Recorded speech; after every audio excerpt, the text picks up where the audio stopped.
આજે આપણે બધા પવિત્ર એવા આશ્રમમાં સત્સંગ માટે એકત્રિત થયા છીએ.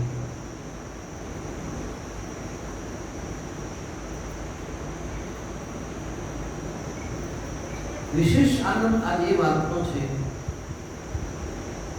કે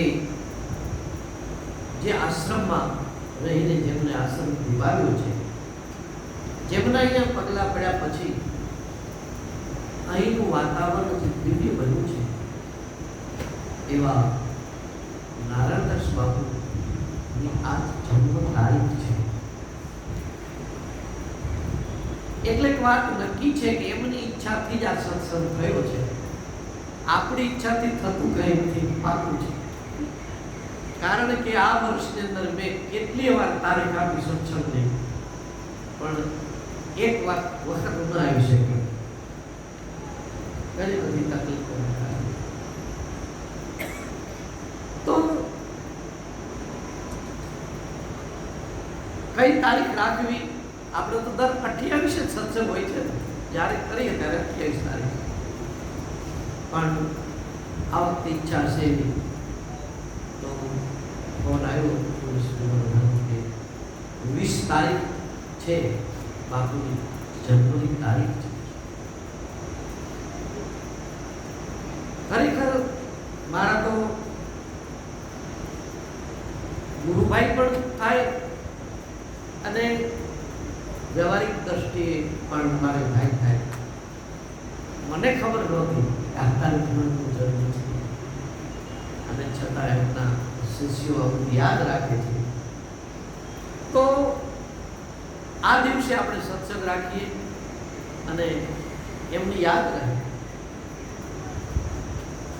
આમ તો મારી સમજ પ્રમાણે જેને જેને ખબર પડે કે આ ધરતી પર સંતો પધાર્યા છે, એની જન્મની આ તિથિ હતી, આ તારીખ હતી. અને બની શકે તો કોઈ પણ સંતોની આવી રીતે જન્મ તિથિ પણ ઉજવો અને નિર્વાણ તિથિ પણ ઉજવો. કારણ આ જગતને સંતોએ જે આપ્યું છે ને, એવું બીજા કોઈ આપણને આપ્યું નથી. આપણે ક્યારેય સંતોનું ઋણ ચૂકવી શકીએ એમ નથી.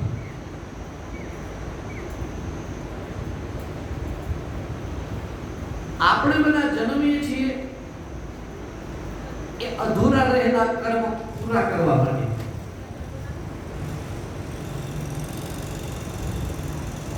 આપણે કર્મો લઈને જઈએ છીએ, કર્મો લઈને આવીએ છીએ.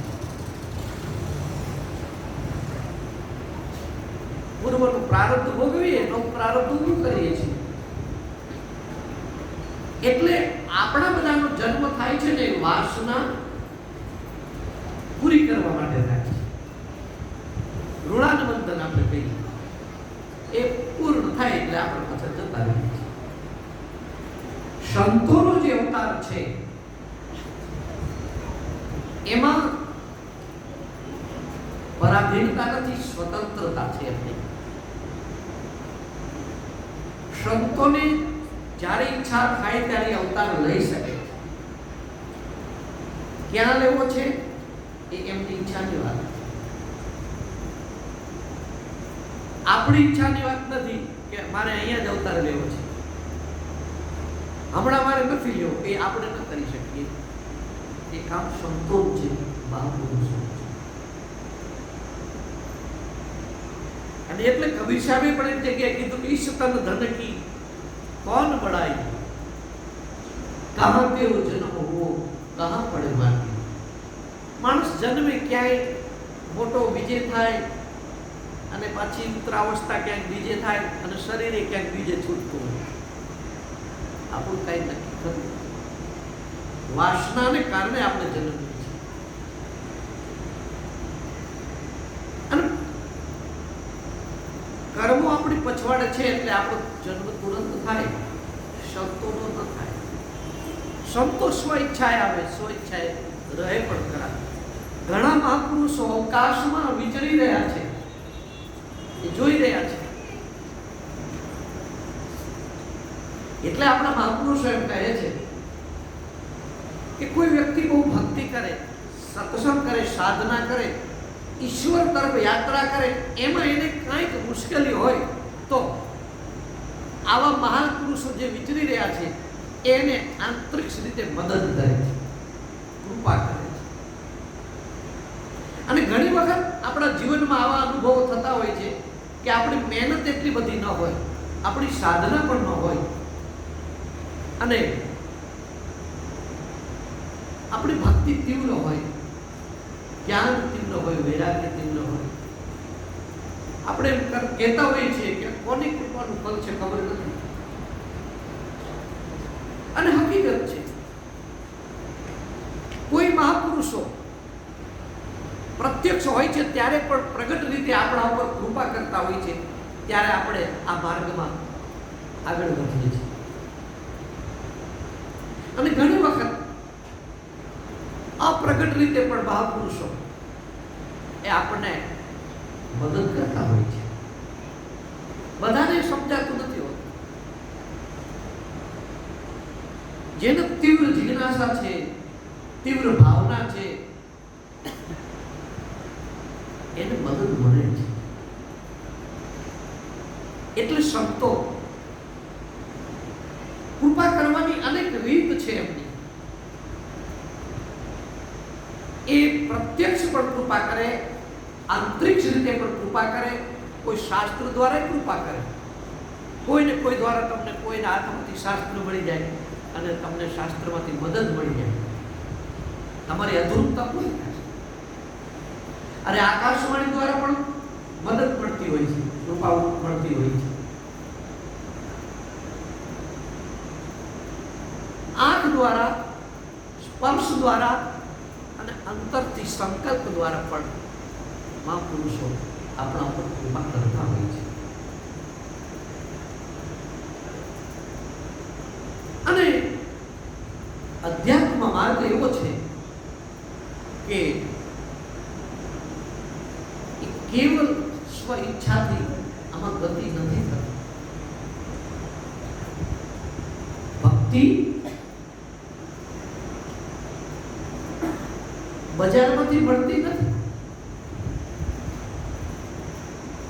બજારમાંથી કંકુ મળે, કદાચ આપણે ચાંદલો કરવો હોય કંકુ મળે બજારમાં, ચંદનની મળે, માળા મળે, રંગીન કપડું પહેરવું હોય તો એ બધું મળે. પણ એ મળ્યું એટલે ભક્તિ આપણામાં આવી ગઈ એમ નહીં માનવાનું.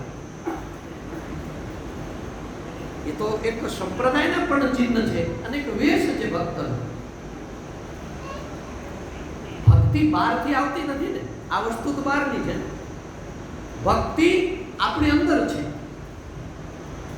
વૈરાગ્ય પણ આપણી અંદર છે, જ્ઞાન પણ આપણી અંદર જ છે. એટલે સંતો આપણા પર કૃપા કરીને પ્રગટ કરે છે. એટલે ભક્તિ કોઈ સાધન પણ નથી. ભક્તિનો અર્થ જ પ્રેમ થાય, પરમ પ્રેમ, એકલો પ્રેમ નહીં. કારણ કે શરૂઆતમાં આપણને પ્રેમ થાય ને, ભગવાનની સાથે આપણે પ્રેમ કરીએ, સદગુરુની સાથે પ્રેમ કરીએ, સંતોની સાથે પ્રેમ કરીએ, તો એમાં આપણી થોડીક માંગ હોય છે. બધા સંતોની પાસે જતા હોય, પગે લાગતા હોય, એમને સાંભળતા હોય, પણ તમે પૂછજો કે તમે અહીંયા આવો છો એમાં તમારો ભાવ શું છે? એમાં કોઈને કોઈ કંઈક ભાવ લઈને આવે છે, મને સારા આશીર્વાદ આપી દે, મારું આટલું કામ થઈ ગયું સારું. આરંભમાં આપણે બધાને હોય, આપણે મંદિર જઈએ, પૂજા કરીએ તો ઊભા થઈ ભગવાનની પાસે કંઈક માંગીએ જ છીએ. ભગવાનની વાત નહીં, હર જગ્યાની વાત છે. જેની સાથે આપણે પ્રેમ છે તો શરૂઆતમાં કંઈક માંગીએ છીએ એટલે પ્રેમ. પરમ પ્રેમ એને કીધો કે માંગવાનું કંઈ ના, એમનો પરમ પ્રેમ. સાચો પ્રેમ આપણને કોઈ માણસ સાથે હોય ને તો આપણે માણસ પાસે માંગીએ નહીં, આપીએ. પ્રેમી છે ને એમાં ત્યાગ ભાવ હોય, એ કંઈક આપવા ઈચ્છે છે, લેવા નહીં. મોહ છે ને દેવાનું કામ કરે. તો શરૂઆતમાં સંત પાસે, સદગુરુ પાસે, ભગવાન પાસે આપણે માંગીએ છીએ ત્યાં સુધી ખરેખર સાચો પ્રેમ નથી. પણ ધીમે ધીમે ધીમે સત્સંગમાં જતા એવું સમજાય કે આ સંસારનું જે સુખ છે ને એ તો આપણા પ્રારબ્ધમાં લખાયેલું હોય ને એટલું મળે છે. એ તો આપણે અજ્ઞાની છીએ એટલે માંગ કરીએ છીએ. બાકી જે આપણે લખાવીને જ આવ્યા છીએ આપણા નસીબમાં છે ને એ કોઈ પડાવી શકવાનું નથી, એટલે મળવાનું છે એવું સમજાય ને પછી એ ભગવાનની સાથે એટલો બધો પ્રેમ કરે, સદગુરુ સાથે, સંતો સાથે, કે એ પછી કઈ માંગ ભગવાનની પાસે દર્શન ન માગે કે તમારા દર્શન મને આપો. કારણ કે ઈશ્વર એને જ કહેવાય, ઈશ્વરનું કામ છે ને માં જેવું છે. નાનું બાળક છે ને મા પાસે ક્યારે કાંઈ ન માગે તો કે માને બધી જ ખબર હોય કે મારે ક્યારે નવડાવવાનું, મારે ક્યારે એને પેટ ભરવાનું, બધી જ એને ખબર હોય. સમય સમયે માં એનું બધું જ કામ કરે છે. ક્યારે એને સુવડાવી દેવું આ બધી માને ખબર પડે છે. એ કહે છે નાનું બાળક, માં મને ક્યારે સુવડાવીશ? કશું જ નહીં. બાળક મૌન છે, એનું બધું કામ થઈ જાય છે.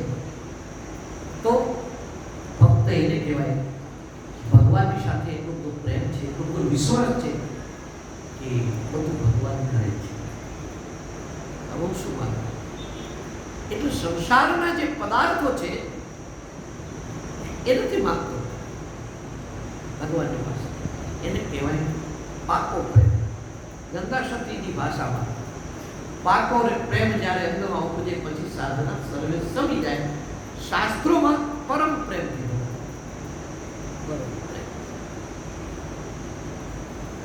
તો એ પ્રેમ જે છે એ માંગવાથી મળે. પ્રેમ માંગવાથી મળે, કોઈ વસ્તુથી મળે? વિચાર. કોઈની પાસેથી આપણે સામાન્ય પ્રેમની વાત કરી, કોઈની પાસે તમારે પ્રેમ જોઈએ છે તો તમે શું કહેશો? તમે મને પ્રેમ આપો, હું તમને આ વસ્તુ આપું તો આપશે. કારણ કે ચીજ નથી ને, પ્રેમ કોઈ ચીજ નથી. પ્રેમ, પ્રેમનો એક અર્થ થાય છે પવિત્રતા. એ કેમ આપી શકાય? અંદરની પવિત્રતાની વાત કરું છું. પ્રેમનો એક અર્થ થાય પવિત્રતા. અને પ્રેમ છે એ સ્થૂળ નથી. સ્થૂળ હોય તો આપી શકાય. પ્રેમ છે સૂક્ષ્મ છે, માત્ર ને માત્ર અનુભવ છે. કોઈ આપણને પ્રેમ આપ્યો ને અંદરથી એ ખબર પડે પ્રેમને. આને મારા પર કેટલો પ્રેમ છે, મને આના પર કેટલો પ્રેમ છે. કહેવાની જરૂર નથી. પ્રેમ એ વાણીનો વિષય જ નથી ને. મૂર્ખાઓ વાતો કરે અત્યારે ઘણા પતિ પત્ની. તમે જોજો ઘરે કંકાસું કરતા હોય ને કે મને તમારા પર જેટલો પ્રેમ છે ને એટલો તમને મારા પર છે જ નહીં આમ કે. પણ કહેવાની જરૂર નથી. તને પ્રેમ હોય તો સામે પ્રેમ મળે. કહેવાની ક્યાં જરૂર છે? તમે જેટલો પ્રેમ આપો છો એટલો તમને સામે મળે. પ્રેમનું ફળ જ પ્રેમ છે.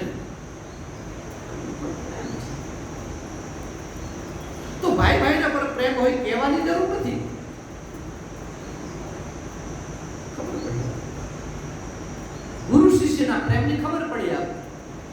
એમાં કઈ જાહેરાત કરવાની જરૂર નથી. મારા ગુરુ પર મને આટલો પ્રેમ છે, સંતો પર આટલો પ્રેમ છે, ભગવાન ઉપર મને આટલો પ્રેમ. આ કાં કહેવાની જરૂર છે? વાણીનો વિષય. પ્રેમ હશે તો ખબર પડી આવશે. ભક્તિ વધશે, પ્રેમ વધશે, દાન વધે, વૈરાગ્ય વધે, સેવા વધે, ભાવ વધે. આ પ્રેમ હતું ને તો આ બધું થયું. પ્રેમ વગર બને? બધી વ્યવસ્થા એ કરે છે, સેવાઓ કરે છે. શા માટે? સ્વભાવમાં પ્રેમ પડેલો છે. તો એ ભગવાન પ્રત્યેનો પ્રેમ જે છે સંતો કૃપા કરે છે, સદગુરુ કૃપા કરે છે, એટલે અંદરથી પ્રગટ થાય છે અને પ્રગટ થયા પછી એ પ્રેમ ગતિ પકડે છે, વધે છે. આપણે ભગવાન પ્રત્યે પ્રેમ હોય પણ એટલું બધું નહીં. સવારે મંદિર જઈ આવી પછી આપણે કામે લાગી જાય, પાછા સાંજે પછી ભૂલી પછી યાદ નથી કરતા. ઘણા એમ કહેતા હોય છે મને પેલા ભગવાન ઉપર બહુ પ્રેમ હતો, હમણાંથી ઓછો થઈ ગયો.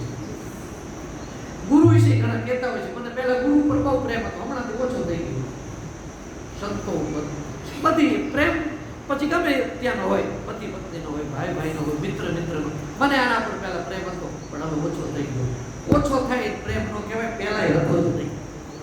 કારણ કે પ્રેમની વ્યાખ્યા જેવી છે, દિવસે દિવસે વધે ને એનું જ નામ પ્રેમ, અને વધઘટ થાય ને એનું નામ છે મોહ. અને મોહ છે ને એ સ્વાર્થ હોય ત્યાં આવે, પ્રેમ સ્વાર્થ હોય ત્યાં ના. પ્રેમ ને સ્વાર્થ ને કોઈ સંબંધ જ નથી. હોઈ શકે નરસિંહ મહેતા ભગવાનની સાથે શું સ્વાર્થ રહ્યું? મીરાબાઈ શું રાખ્યું? પ્રહલાદજી શું રાખ્યું? શિષ્ય સદગુરુ પાસે શું સ્વાર્થ રાખે? કાંઈ જ નહીં. આ માર્ગ જ સ્વાર્થ વગરનો છે. સ્વાર્થથી માણસો અહીંયા ચાલે નહીં અને એ થોડાક દિવસોમાં પાછા જતા રહે. સ્વાર્થી માણસો છે ને કાયમ નથી ચાલતા. આ માર્ગ એટલે મારું કહેવાનું શું રહે છે કે આ જે ભક્તિનો માર્ગ છે, આ પ્રેમનો જે માર્ગ છે, એ કેવલ સ્વ ઈચ્છાથી નથી ચલાતું, એનું કોઈની કૃપા જોઈએ છે. અને સદગુરુ વગર, સંત વગર એક ડગલું આગળ જઈ શકે, હકીકત છે.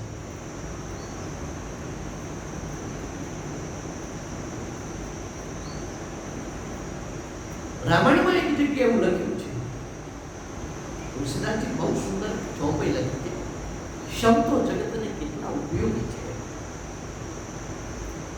સંત ઉદય સંતત સુખકારી, સંત ઉદય સંતત સુખકારી, વિશ્વ સુખદ જીમિંદુ તમારી, વિશ્વ સુખદ જીમિંદુ તમારી, સંત ઉદય સંતત સુખકારી. સુખકારી પિતા સંતો સુખકારી છે, આપણને સુખ આપવા વાળા છે. કારણ કે એમની પાસે સુખ અને શાંતિ સિવાય બીજું નથી. એટલે એમની નજીક જવાથી જ મળવા માંડે. આપવાની વાત જ એક બાજુ રહી. બરફની શિલાની બાજુમાં બેસો ને એટલે આપોઆપ ઠંડક લાગવા જ માંડે. અગ્નિની પાસે બેસો ને એટલે તાપ લાગવા જ માંડે. એવી જ રીતે સાચા સંતોની સમીપ બેસો ને એટલે આપોઆપ અંદર જે જૂનું પડ્યું હોય ને એની મેળે ગાયબ થવા માંડે ને નવું આવવા માંડે. શીતળતાનો અનુભવ થવા માંડે, શાંતિનો અનુભવ થવા માંડે, પવિત્રતા, પ્રેમ, આનંદ, શાંતિ, પરમ સુખ આ બધું મળવા માંડે. અને આખર તમે જુઓ, માણસને છેલ્લે આની જરૂર છે. તમે નોકરી કરતા હોય કે ધંધો કરતા હોય, રહેવા માટે કરોડો રૂપિયાનો બંગલો હોય, ફરવા માટે ગાડી હોય, ભોજનમાં તમે બેસો, તમારે જે જોઈએ ભોજન મળતું હોય, ઘરે નોકર ચાકરો કામ કરતા હોય, આ બધું જ તમને મળ્યું, ચાલો, છતાં તમને અંદરથી અધૂરું તો લાગશે ને. આમાંથી શાંતિ નહીં મળે. અને એટલા માટે માણસ શાંતિની ખોજ માટે અહીં આવે છે. નહીં તો સત્સંગમાં ક્યાં જવાની જરૂર? કયો ચાલો, ભક્તિની શું જરૂર? મંદિર જવાની શું જરૂર? કથામાં જવાની શું જરૂર? ભગવાનનું નામ લેવાની શું જરૂર? જો આ બધાથી સુખ મળી જતું હોય, અંદરનું સુખ નથી મળતું ને, અંદરનો આનંદ નથી મળતો, અંદરની શાંતિ મળતી નથી. એટલે પછી માણસ આ બધું હોવા છતાંય પણ એમાંથી સમય કાઢી અને પાછો સત્સંગમાં જાય છે. બધું ભોગવ્યું છતાં અંતરથી ઓળખાર ન આવ્યો. પછી બધું સામાન્ય લાગે. તમને પૈસો ન જોયો હોય ને ત્યાં સુધી પૈસો પૈસો પૈસો લાગે. એકવાર તમે પૈસો ભેળો કરી લો, કરોડો રૂપિયા તમારા પાસે આવી જાય ને પછી તમને પૈસો નોર્મલ લાગે, સામાન્ય લાગે. તમને આ પૈસાથી સુખ શાંતિ મળે એવું નીકળી જાય. એ ખોટી વાત છે. પૈસાથી સુખ શાંતિ મળતી નથી, અનુભવ થાય. એ બહારની વસ્તુ છે. મનગમતી વાનગી ભોજન તમને જે જોઈ છે મળે, થોડુંક સુખ મળે ક્ષણિક વાર, વધારે ન મળે. એ આપણી માન્યતા. લાડવો તમે ખાઓ ને એટલે તમને સુખનો અનુભવ થાય, મજા આવી ગયા. પછી બીજો ખાઓ, ત્રીજો ખાઓ, તો ખા જ કરો. પછી એ લાડવો તમને શું આપે? સુખ કે દુઃખ? ખરેખર લાડવો સુખ જ આપતો હોય તો પછી ગમે એટલા લાડવા તમે ખાવ, સુખ જ મળવું જોઈએ. પણ એ જ લાડવામાંથી દુઃખનો અનુભવ થાય છે. વોમિટ નથી કે લઈ જાવ ભાઈ. તો એનો અર્થ એ થયો કે બહારની કોઈ પણ ચીજ અંદર નાખીએ તો એનાથી એ અંદરનું સુખ કે શાંતિ કે આનંદ મળતો.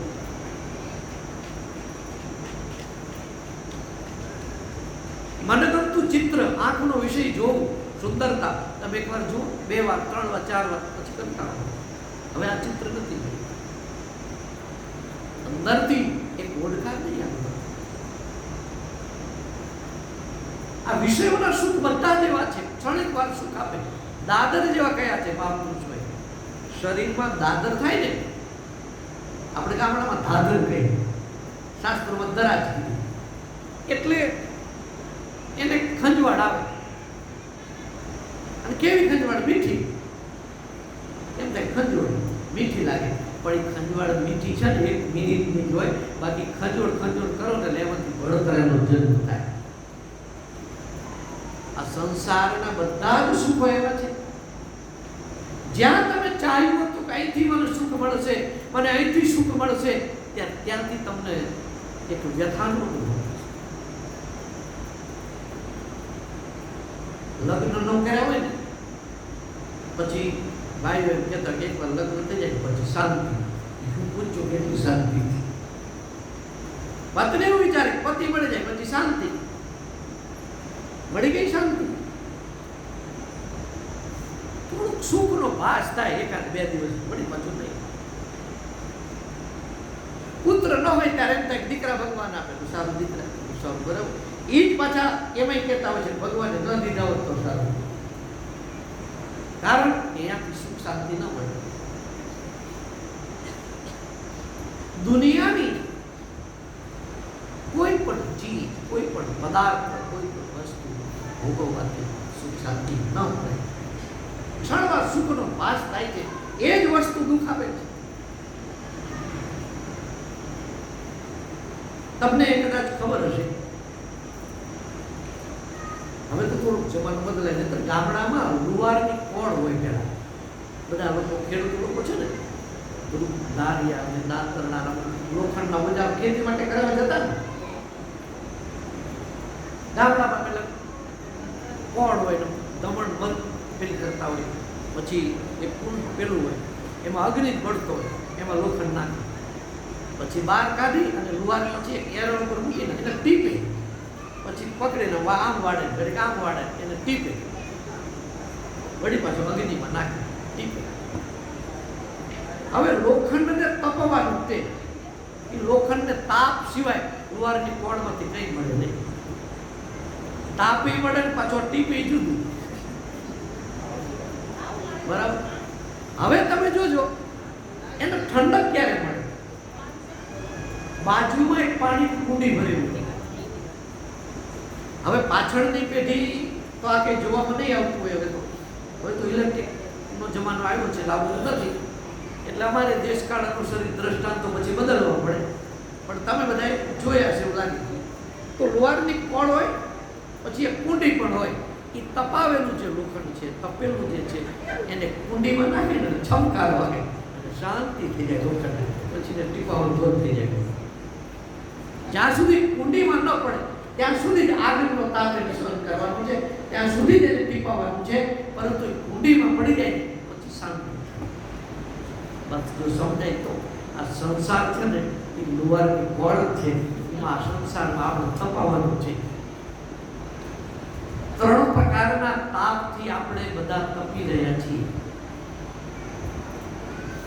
દૈહિક તાપ એટલે શરીરની પીડા. ઘડીકમાં ક્યારે શું રોગ થાય એનું કઈ નક્કી કરવું. દેહની પીડા છે, કોઈ દેવની પીડા, કોઈ રાવણ નડે છે, ફલાણું ગ્રહ નડે છે, આંતરિક છે, એ એક પીડા થઈ. અને ત્રીજી પીડા થઈ ભૌતિક પીડા. શરીર સારું હોય, કા પૈસાની ખામી હોય, મકાન ન હોય, જીવન જરૂરિયાત વસ્તુ કદાચ ન હોય, ભૌતિક તાપ છે, ખામી આવે. તો 3 પ્રકારના તાપથી આપણે સંસારમાં તપી રહ્યા છીએ. એટલે કોઈ લોકો આપણને આમ કહે છે, કોઈ આમ કહે છે, બધા આપણે ટીપાઈ રહ્યા છીએ સંસારમાં. સાંભળેલી શાંતિ નથી. અને આ સત્સંગનું જે સ્થળ છે ને એ કુંડી છે, અને આ કુંડીમાં આવીને જે પડે ને એટલે પૂરું શાંતિ શાંતિ શાંતિ થઈ જાય, બધું ભૂલી જવાય કે નહીં. તો વારંવાર આમાં પડો, કેટલી શાંતિ મળશે. આપણે બહાર જઈને કે બહુ આનંદ આવ્યો. સાચો આનંદ, સાચી શાંતિ, સાચું સુખ એ સત્સંગમાંથી મળે છે. એટલે એકલા વ્યક્તિને નહીં, પેલું એકલો વ્યક્તિ સુખ ભોગવે સંસારમાં. આમાં તમે કેટલા ને તમે સુખ આપી શકો છો. સત્સંગીઓ સાચા સુખની વાત કરું છું. 5-25 રૂપિયા કદાચ આમાં વપરાય તો એમાં કઈ ખોટું નથી. રામાયણમાં એવું લખ્યું છે કે 3 વસ્તુ છે ને એક જગ્યાએ બંધાયેલી ન હોવી જોઈએ, એવું ફરતી રહેવી જોઈએ. એક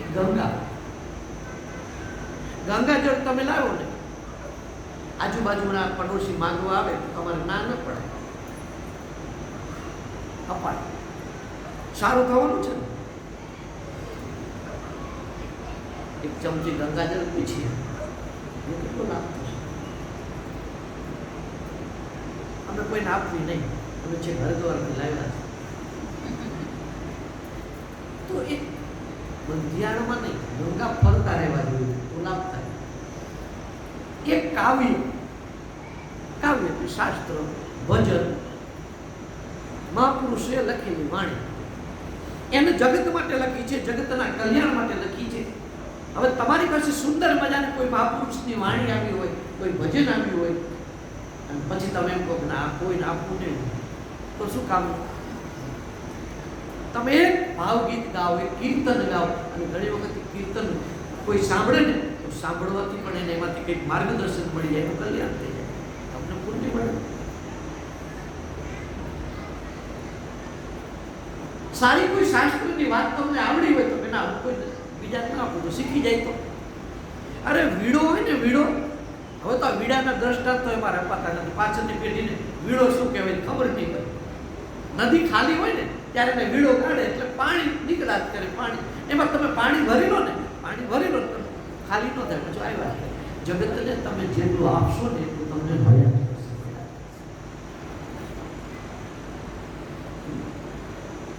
તો એક ગંગા, એક કાવ્ય કલ્યાણ કરે ને બધાને, ફરતું રહેવું જોઈએ. અને ત્રીજું એક સંપત્તિ, પૈસા. એકને એક જગ્યાએ નહીં રાખવું જોઈએ, ફરતો રહેવું. આપણે ત્યાં કહ્યું ને 10 અંશનો ભાગ કાઢવો, બધા કાઢે એટલે ફરતો રહે તો બધાનું કામ થાય. એક જણો મને કે તમે સાચી વાત કીધી, મારો પૈસો કાંઈ 3% કરતો જ હોય છે. એની રીતે અર્થ કર્યો. વ્યાજવા જે ફેરવતો હોય એ ફરતો જ કહેવાય ને પૈસો. પણ એ કલ્યાણ કરે. કોઈનું તમે વ્યાજ આટલું બધું લઈ લો, એનો આત્મા દુભાય, એ કોઈ કલ્યાણનો રસ્તો છે. બીજાનું હિત થાય, બીજાનું કલ્યાણ થાય, એટલા માટે આ 3 વસ્તુ હંમેશા કરતી રહે. તો એ બીજાને આપો. તમારી પાસે સારા શબ્દો છે, બીજાને આપો. તમારી પાસે એ નથી કઈ પૈસો છે, કોઈની પાસે શબ્દો છે, પૈસો નથી, તો તમે પૈસો આપો, પૈસાથી આયોજન કરે. કે ભાઈ દૂર દૂરથી માણસો આવશે તો આપણે એને કંઈક પ્રસાદ આપવો પડે, વ્યવસ્થા કરવી પડે, તો કે ભાઈ પૈસા અમે આપીએ, તમે આયોજન કરો. આમ સારા માર્ગે તેમાં તો સાધુ સંતો જે છે એમને શું કર્યું છે? પોતે સુખ શાંતિ પ્રાપ્ત કરી છે અને બીજાને સુખ શાંતિ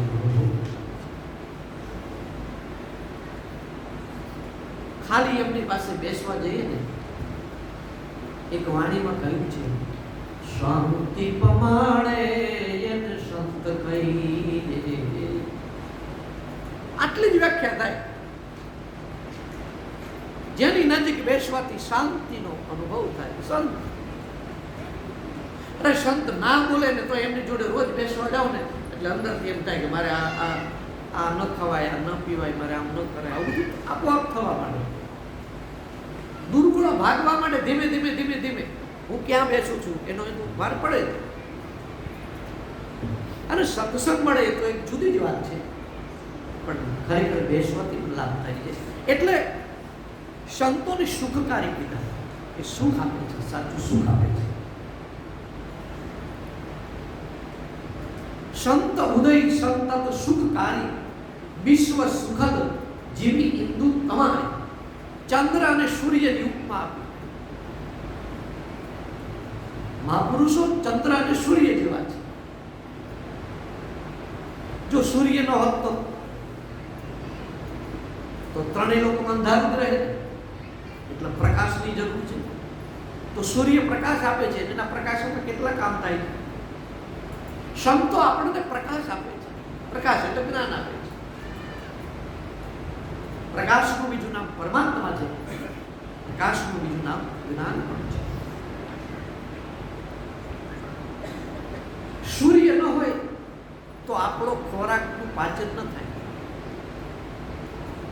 સૂર્યના બળથી આપણો ખોરાક પાચન થાય છે. તમે જો રાત્રે ખોરાક તમે આપણે કેમ કે છે ભાઈ રાત્રે મોડું ન જમવું. જૈન લોકો છે 6 વાગ્યા પહેલા જમી લે પછી. શું કામ? કે રાત્રે ચંદ્ર છે, સૂર્યની ગરમી નથી, એટલે પ્રાણ થોડો નબળો પડી જાય. પ્રાણ નબળો પડે એટલે ખોરાક ન પચે. ખોરાક પચાવવાનું કામ પણ સૂર્ય કરે. વનસ્પતિઓને પણ સૂર્યનો પ્રકાશ મળવો જોઈએ. ત્રીજું, ચંદ્ર શીતળતા આપે છે. એના કિરણો વનસ્પતિઓને લાભદાયક છે, મનુષ્યને લાભદાયક છે. તો ભગવાને વારા પરથી સૂર્ય અને ચંદ્ર જગતને આપ્યા છે. આ બંને જગતને કેટલા ઉપયોગી છે. તો ગોસ્વામીજી લખે છે, સંત ઉદય સંતત સુખકારી, વિશ્વ સુખદ જીવી ઇન્દુત્તમા. સૂર્ય અને ચંદ્ર જેવા સંતો છે, જગતને બહુ ઉપયોગી છે. તો એ શું લઈને ગયા? એમને શું કર્યું? નારાયણ દાસ બાપુ અહીંયા રહ્યા તો શું એમને કરોડોની મૂડી ભેળી કરી? એમને બીજું કઈ ભૌતિક સુખના સાધનો વસાવ્યા? સત્સંગ કરતા કોઈ કોઈની પાસે કઈ માંગતા, પ્રસાદ આપતા તો માંગતા જ. આપવાની ઈચ્છા થાય તો જેની ઈચ્છા હોય પ્રસાદની વ્યવસ્થા કરજો. બાકી કોઈને એમ ન કહેતા કે આટલા આપો તો આપણે આ પ્રસાદ કર્યું. નિયમ તો બધું થઈ જાય. તો આવા ઘણા સંતો થયા છે ધરતી ઉપર. જેમનો અવતાર હંમેશા બીજાને માટે જ છે,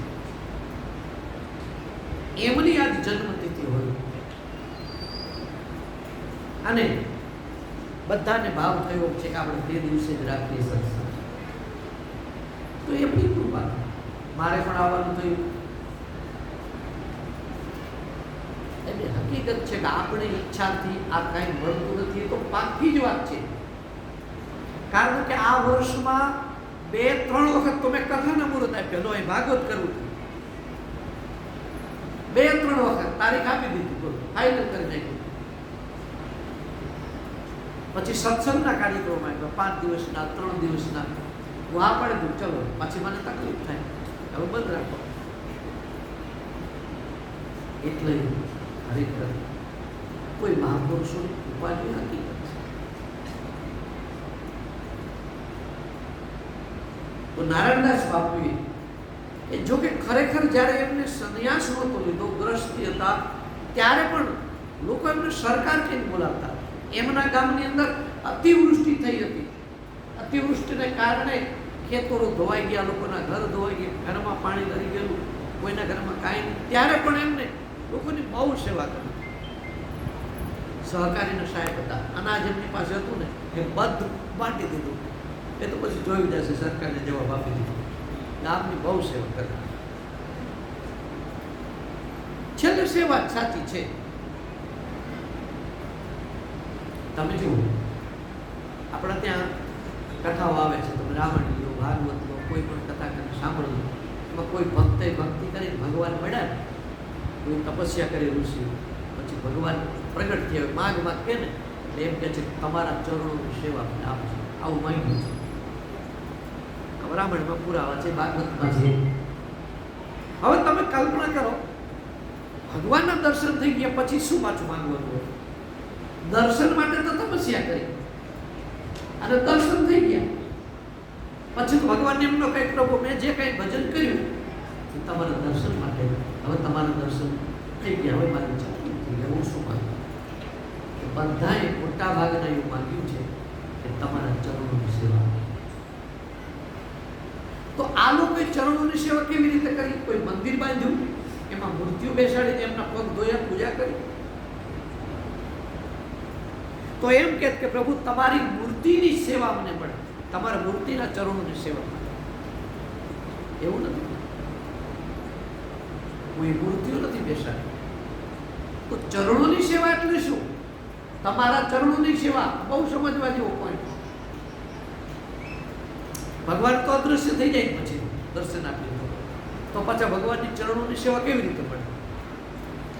આપણે સદગુરુના સંતના ચરણ દાબીએ તો એને સેવા કહેવાય. એ તો કંઈ બન્યું નથી, ભગવાન તો અદૃશ્ય થઈ ગયા. તો ચરણોની સેવા એટલે શું?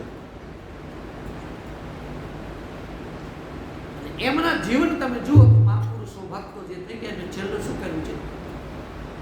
કીડીથી લઈને પક્ષી, પશુ, માનવ બધાની સેવા કરી છે. છેલ્લે મહાપુરુષે કોઈ અન્નક્ષેત્રો ખોલ્યા, કોઈને કોઈ રીતે સેવાઓ જ કરી બધા. તો આ બધા ચરણો જે છે ને, બધા પગવાળા પ્રાણીઓ, એ કોણ છે? પહેલા પથ્થરની મૂર્તિમાં ભગવાન દેખાતા હોય અને પછી એને હરતી ફરતી મૂર્તિમાં દેખાતા હોય. મૂર્તિના ચરણોમાં તમે ફૂલ લગાવો, મૂર્તિને પાછી લાડવો ધરાવો, પણ જે ખાય છે એને ખવડાવો નહીં. શું કરે? ખાય છે ને પીવે છે ને પાણી પાવો, અને તમારા ભગવાનના ફોટા પાસે જઈને પાણીનો ગ્લાસ ધરાવો, પ્રભુ પાણી પી લીધો, જમી લેજો. અને કોઈ પીવાવાળો આવે તરસ્યો ને આપણે એમ કહીશું અહીં પાણીની પરબ છે. ઘરમાં કૂતરું આવે ને પછી ધોકા મારી અને ભગવાનને થાળ ધરાવી, એ નહીં, એ આરંભમાં છે. પણ તમારા ચરણોની સેવા એટલે બધાની સેવા કરતો છેલ્લે થઈ જાય બધા ભગવાનના ચરણો છે. સમજાય તો છેલ્લે અહીં આવવું જ પડશે. બધાએ માંગ્યું તમારા ચરણોની સેવા આપો, એટલે મૂર્તિના પગ નહીં. તો કથામાં આવતું હતું, એમને મૂર્તિ બેસાડી એમના પગની સેવા કરી. જેટલા પગવાળા છે પ્રભુ એમની મને સેવા મળે. છેલ્લે ભરતજી માંગ્યું જન્મ જન્મ રતિ રામ પદ એ વરદાન. તમારા ચરણોમાં પ્રેમ આપજો. કોઈ સેવા કીધી, કોઈ પ્રેમ આપજો. અને પ્રેમ હોય તો જ સેવા થાય. એક વ્યક્તિ કાયમ પક્ષીઓને ચણ નાખવા જતો હોય તો કોઈને કહેવાથી નહીં સાંભળી લો, એને પ્રેમ હોય સેવા કરવા. કોઈ કૂતરાઓને જમાડતા હોય, ગરીબને ખવડાવતા હોય, કોઈ અન્નક્ષેત્ર ચલાવતા હોય, કોઈ વૃદ્ધાશ્રમમાં સેવા કરવા જતા હોય, કોઈ અનાથ આશ્રમમાં, કોઈના કહેવાથી કોઈ સેવા એક દિવસ કરે, ભાવ વગર કરે. પણ સેવા વ્યક્તિ ક્યારે કરે? પ્રેમ હોય તો જ.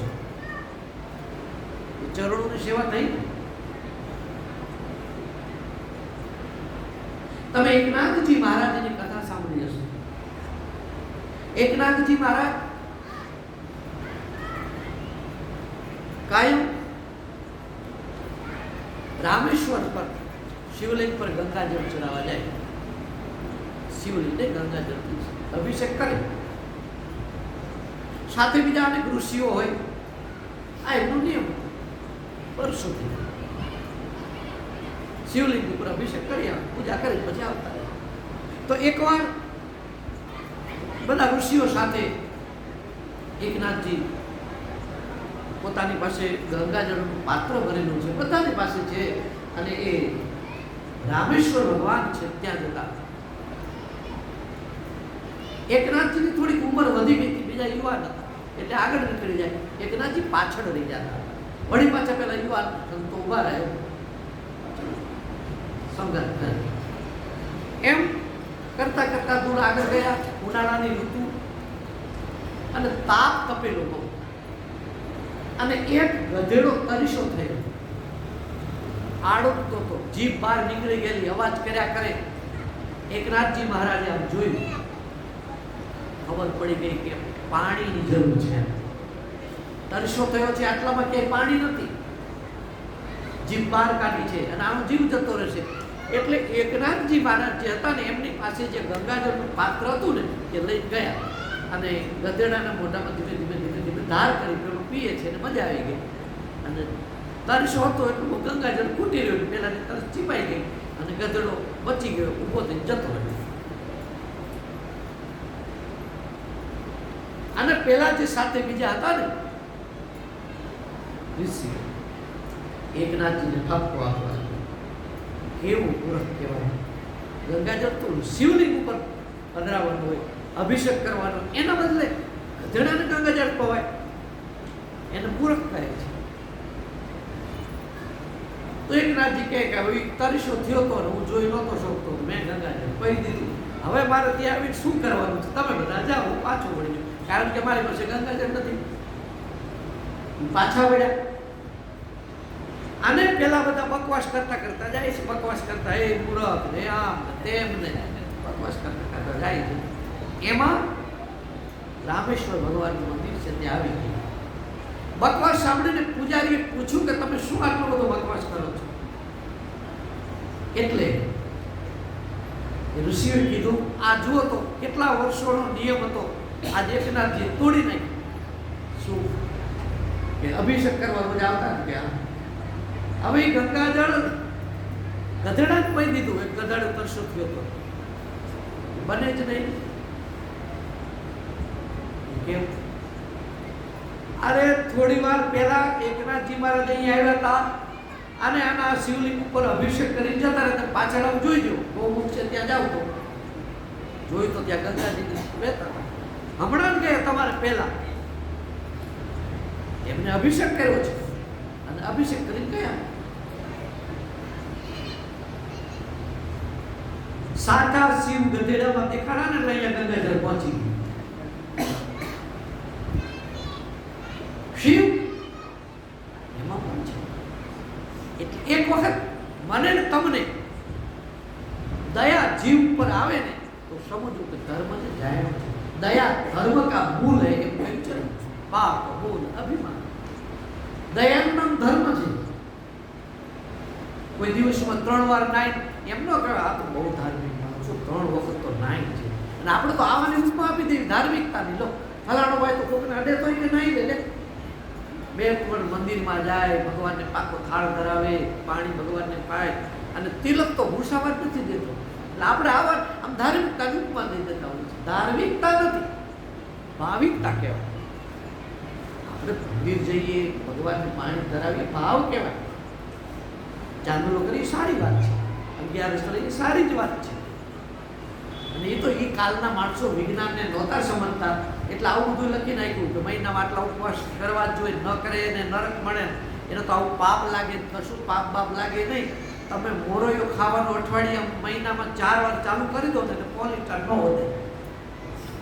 એનો ગુણ છે. ડોક્ટરો આપણને દર્દ થયા પછી ઉપચારો બતાવે છે, આપણા ઋષિ મુનિઓએ રોગ થયા પહેલા ઉપચારો બતાવ્યા. બધા સવારમાં તમે જાગો અને ત્યાંથી જેટલી ધાર્મિક પ્રક્રિયા છે, નાવાથી લઈને સુઈ જાવ ત્યાં સુધીની દરેકમાં વિજ્ઞાન સુસંગત છે. સ્નાન કરવાની પાછળ 10 ગુણ છે.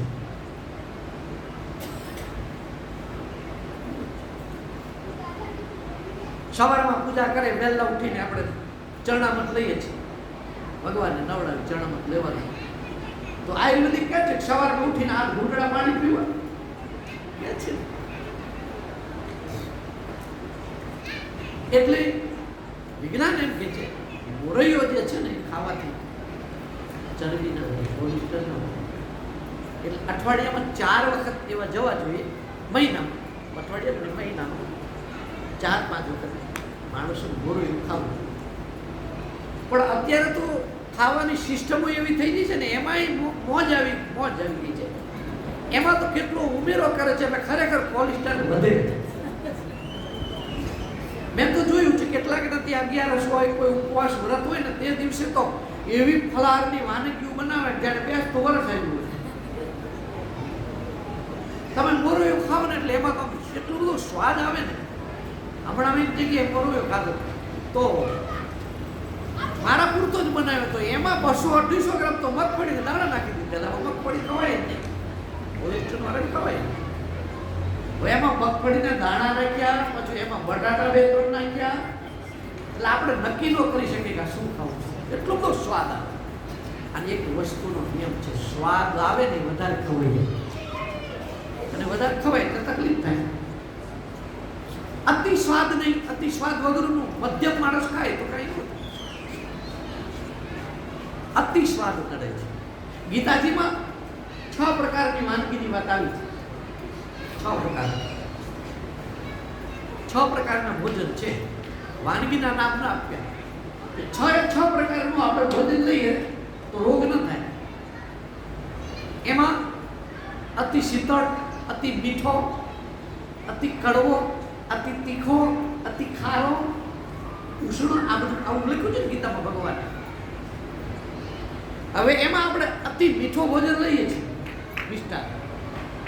અતિ ખારું ઘણા લેતા હશે, અતિ તીખું, અતિ ખાટું, આ 4 ભોજન લઈ છે. પણ અતિ કડવું એમાં લખ્યું છે તીખું, મીઠું, ખારું, કડવું. 6 વાનગી બતાવી છે. આમ આપણે કડવું કોઈ દી ખાધું,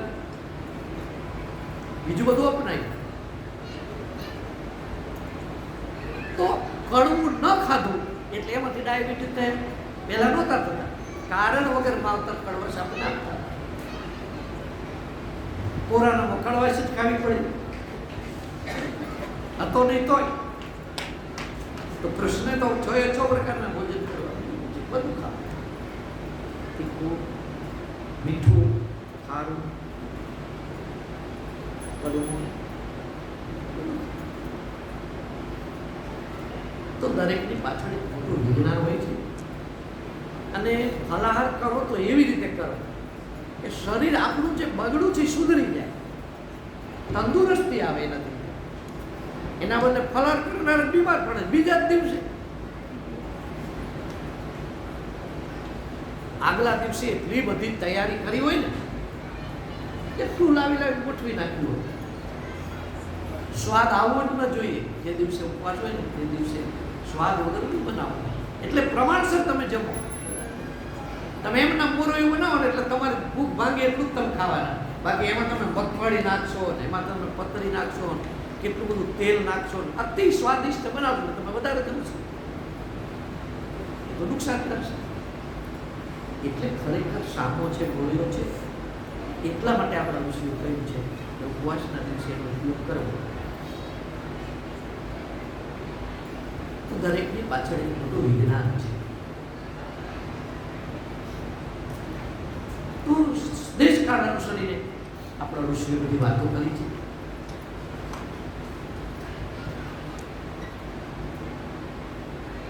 તો દરેકની પાછળ વિજ્ઞાન છે સવારથી સાંજ સુધી. તો આપણને કેટલું બધું સંતોએ આપ્યું છે. નાની નાની બાબતો આપણને આપી છે એના ગુણ છે. તો હંમેશા ભજન, સત્સંગ, ભક્તિ આ બધું કરતા કરતા કરતા કરતા છેલ્લે અહીં આવવું પડશે કે બધા ભગવાનના જ ચરણો છે, એની હું સેવા કરું. જો આપો ભેગો થઈ ગયો સતાધાર મહાપુરુષ, એમને આખી જિંદગી ગાયોના છાણ વાસીદા કર્યા, બીજું કંઈ જ્ઞાન નહોતું.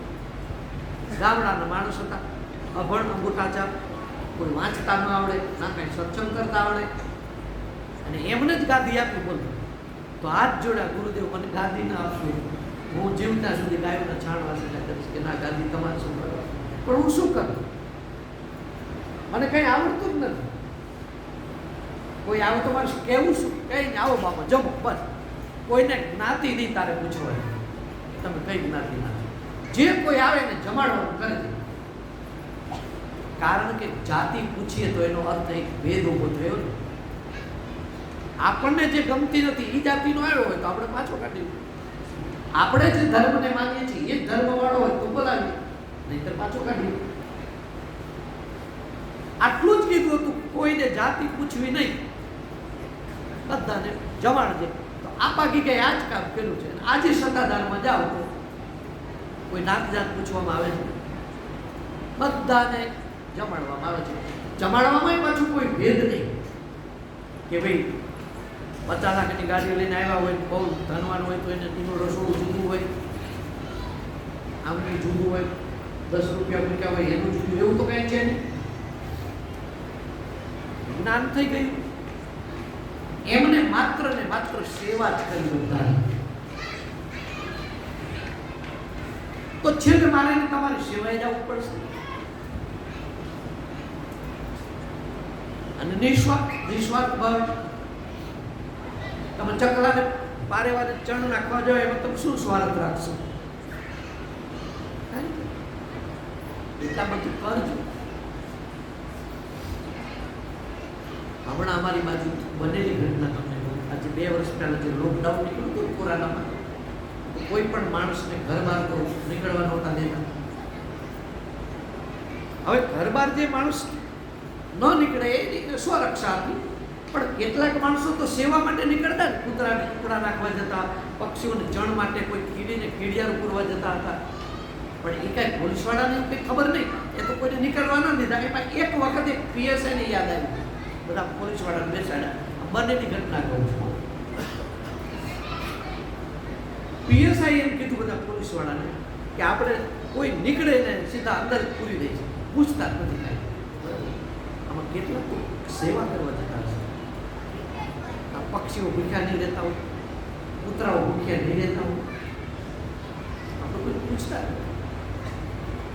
તો ચાલો, માણસ જે છે એ તો ગમે અત્યારનું પેટ ભરી લેશે, કૂતરાય જઈ શકશે, પક્ષીનું શું? પાણી ક્યાં પીવાય? પાણીની વ્યવસ્થા હવે તો છે નહીં.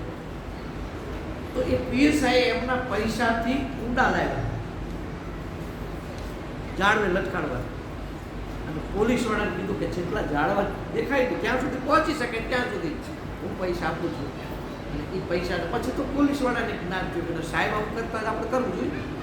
તો પાણીના કુંડા એમને ઝાડવે બાંધ્યા, અને ચકલાને ચણ નાખવા માટે પણ એવા પ્લાસ્ટિકના પાત્રો લટકાવી, એમાં ચણ નાખી, ચકલાઓ ચણ ખાય, પાણી ખાય.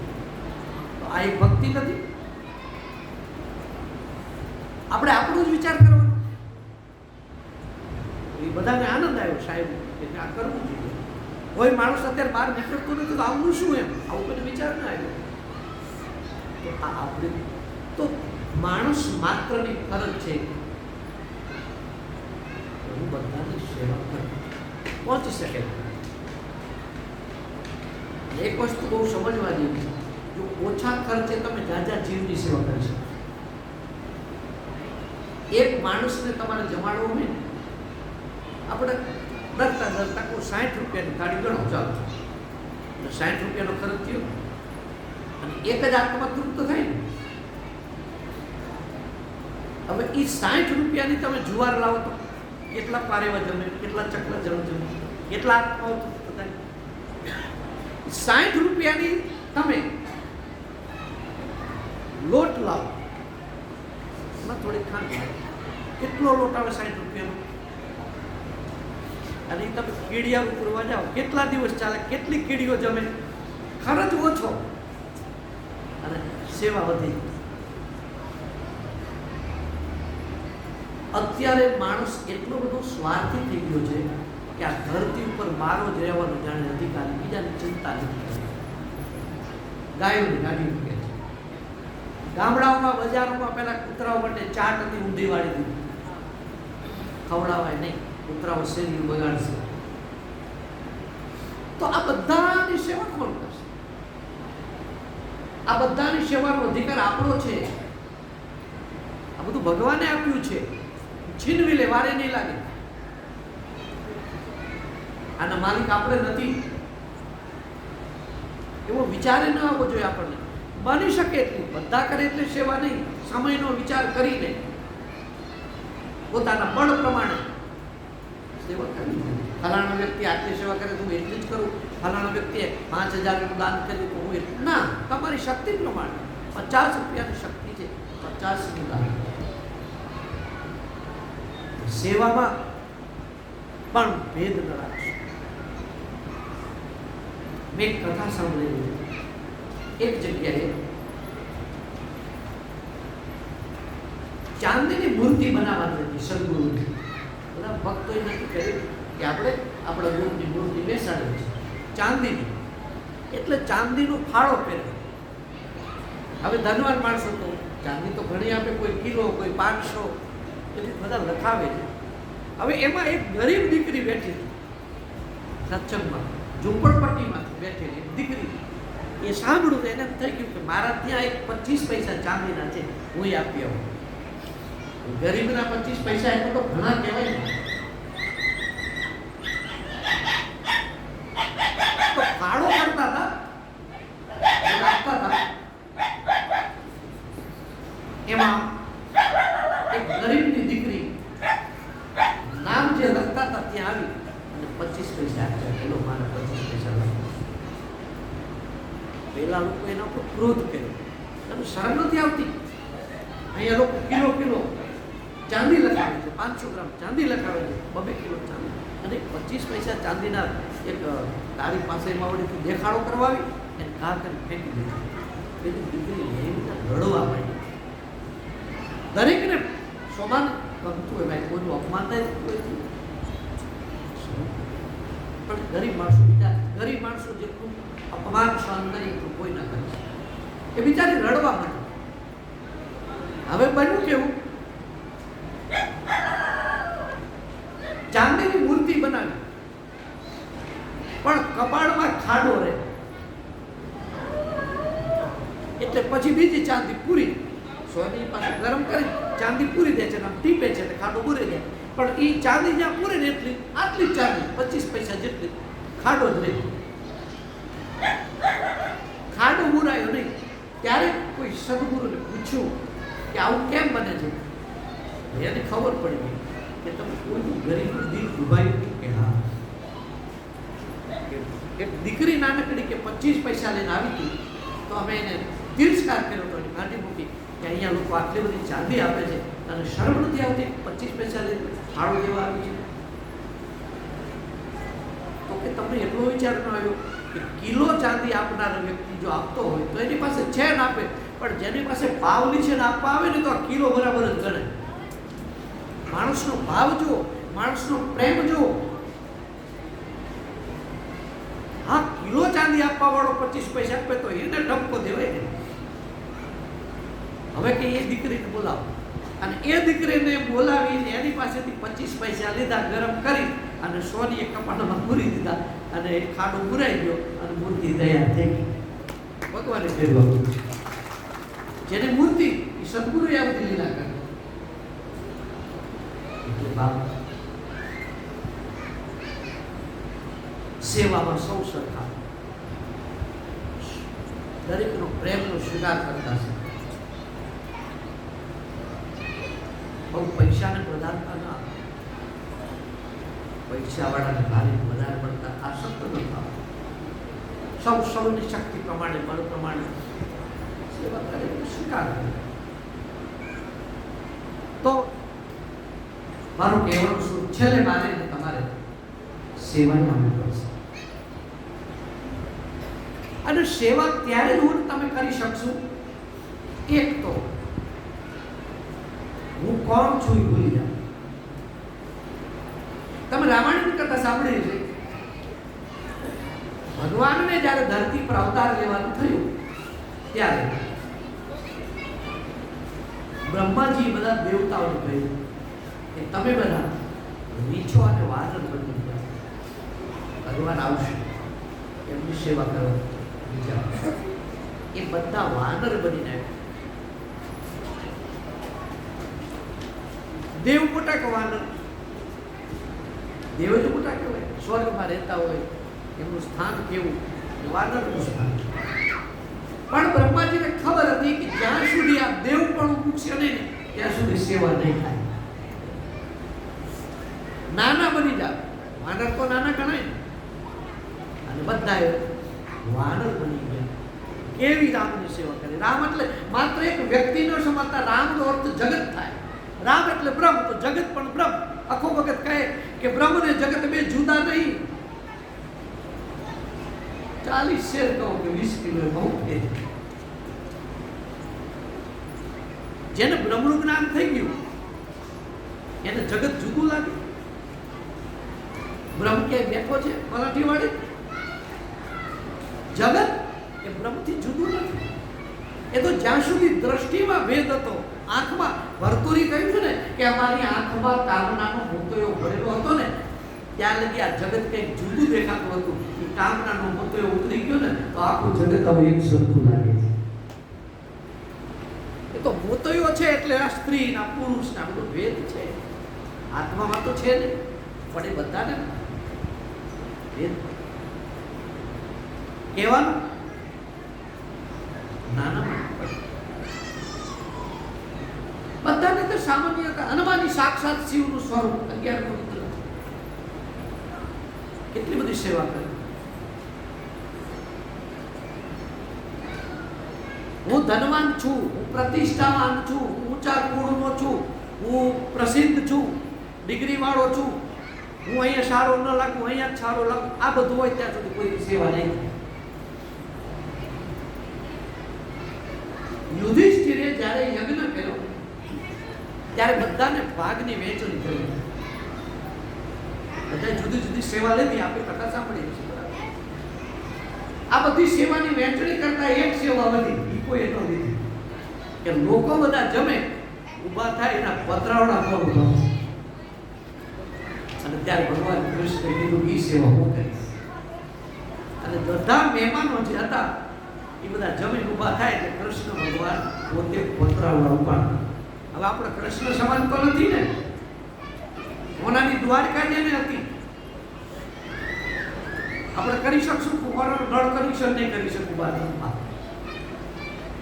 માત્ર નગરીથી મહાન હતા એટલું નહીં, ભગવાન હતા, રાજા ધીરાજા હતા અને બહુ સેવા કરતા. એ જમાનામાં કૃષ્ણની પ્રસિદ્ધિ કેટલી બધી. અને એ પતરાવડા ઉપાડવાનું કામ કરે એટલે કેટલી ઊંચાઈ અને પતરાવડાની સેવા કેટલી નીચે. પણ કૃષ્ણને એમ ન લાગ્યું હું નીચું કામ કરું.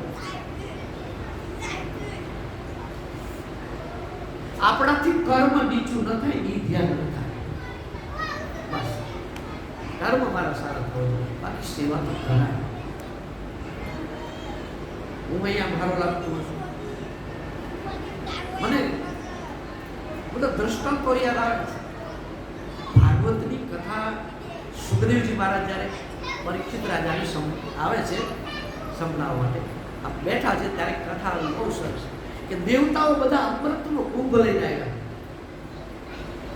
દેવતાઓ અમૃતનો કુંભ લઈને આવ્યા અને સુખદેવજી મહારાજને કહે છે કે સુખદેવજી આ અમે સ્વર્ગનું અમૃત આપીએ છીએ, પરીક્ષિતને આપી દો અને આ કથા અમને આપી દો. સુખદેવજી કીધું કે હું તો કથા લઈને આવ્યો છું, આપવાની છે, પરીક્ષિતને પૂછી જોઉં. તો પરીક્ષિતને પૂછ્યું કે પરીક્ષિત આ સ્વર્ગમાંથી દેવતાઓ આવ્યા છે, એ કહે છે કે સ્વર્ગનું અમૃત આપી દઈએ અને કથા અમને આપી દો. બોલો શું જોઈએ છે, સ્વર્ગનું અમૃત કે કથા અમૃત? એટલે પરીક્ષિતે પૂછ્યું પહેલા બેનો લાભ અને હાનિ શું છે એ કહો, પછી તમને કહું કે સ્વર્ગનું અમૃત પીવાથી શું થાય અને આ કથા પીવાથી શું થાય. એટલે સુખદેવે કીધું કે કથા રૂપી અમૃત પીવાથી જન્મ અને મરણથી મુક્ત થાય, સ્વર્ગનું અમૃત પીવાથી જન્મ મરણ વધે. કથા અમૃત પીવાથી વાસનાનો વિનાશ થાય, સ્વર્ગનું અમૃત પીવાથી વાસના વધે. પરમાત્મામાં પ્રેમ વધશે, સ્વર્ગનું અમૃત પીવાથી. બેનો ભેદ બતાવ્યો તો પરીક્ષિત રાજાએ કહ્યું તો મારે કથા અમૃત જોઈ છે. દેવતાઓને કહી દો એમનું અમૃત લઈને પાછા ગયા. એ અમૃત લઈને પાછા ગયા. આમાં કંઈ ખુલાસો નથી. હવે અમૃત નામનું કંઈ તળાવ ભર્યું એવી કોઈ કથાઓ નથી. અમૃત કોઈ શું છે એ કંઈ ખબર નથી. દેવતાઓ કુંભ લઈને આવ્યા તેવું લખ્યું ભાગવતમાં. હવે કુંભમાં મૂળ તો લિક્વિડ કંઈક ભર્યું હશે, કારણ કે ઘડો હતો એટલે તો લિક્વિડ જ હોય ને. તો અમૃત નામનું કોઈ લિક્વિડ અત્યારે હાલ છે નહીં, પણ તો એની માન્યતા છે. એમ તો કેટલાક દારૂ પીવે છે એ અમૃત કહેતા હોય, અમે અમૃત પીએ છીએ. એમાં ગમે એ ભર્યું હોય પણ દેવતાઓ એને અમૃત કીધું. કોઈ કથાને અમૃત કે, કોઈ આને અમૃત કે. તમને શું ખબર પડે? આપણને એમ તમને ખબર પડે? આ તો મોટા માણસો જ આ પીવે, અમૃત છે તો એમની માટે અમૃત બરાબર છે. હવે તમને કોઈ પૂછે કે આ અમૃત પીવું છે કે આ અમૃત પીવું છે, બોલો તમે ક્યાં જાઓ? કથા અમૃત પીવા જાઓ. મારે વાત હું એ કરતો હતો કે દેવતાઓને કથા સાંભળવી તો આવી કંઈ ચર્ચા કરવાની જરૂર નથી. સુખદેવજી મહારાજ કથા વાંચવા ન થતા, બધા બેઠા ત્યાં પાછળ બેસી ગયા હોત અમૃત કે નહીં. પણ મૂળ વાત એ હતી કે અમે આટલી બધી ઊંચાઈએ રહેવાવાળા શું અમે અહીંયા હારા લાગ્યું ગંગા કિનારે બધા બેઠા. મૂળ વાત આપ ને. અને કદાચ એમને એમ કીધું હોત કે અમારે પાછળ નથી બેસવું તો કદાચ આગળ વ્યવસ્થા કરી નાખ. નહીં તો સીધી હિસાબ છે. હવે આમાં કોઈ તમે સત્સંગ સાંભળવા આવ્યા હોય અથવા ગમે ત્યાં કથામાં જાઓ, કોઈને બિચારાને પગની એટલી બધી તકલીફ હોય, કથાનો શોખ હોય, તો એમાં કંઈ ખોટું નથી. એના માટે ખુરશીની વ્યવસ્થા કરી દેવાની. પહેલા ખુરશીઓ નથી, હવે અત્યારે કથામાં તમે જો કેટલો ખર્ચો કથામાં હોય. કારણ કે કથામાં મોટા ભાગે 45 પછી ના જ આવે અને ઢીંચણના દુખાવા 45 પછી જ થાય. અને એ મટવાની આશા નહીં રાખવાની, એ નોટિસ જ છે. 50-60 વર્ષ થાય ઢીંચણ પકડાય ને એ કાંઈ પૈસા બગાડતા નહીં. એ નોટિસ છે, એક નોટિસમાં સમજી જવાની. તો કેટલી વ્યવસ્થા કરે ખુરશીઓની, તમે કેટલો ધનવાન માણસો કેટલો ખર્ચો કરે. તો કદાચ એ દેવતાઓને નીચે બેસવામાં શરમ આવતી હોય અથવા તો પાછળ, તો એને આગળ વ્યવસ્થા કરી દે. પણ અમને કથા આપો એટલે એનો અર્થ સમજાડો તમને. ભાગવતમાં બધું સ્પષ્ટ ન હોય અને સ્પષ્ટ બધું લખ્યું હોય તો તમને કોણ બોલાવે? તમે બધા વાંચી લો ઘરે ઘરે. અને બધું સ્પષ્ટ કહેવા જાય ને તો ભાગવત ગ્રંથ આવડો મોટો થાય, વ્યાસ કરતા ગ્રંથ મોટો થાય, મુખ વખ્યા.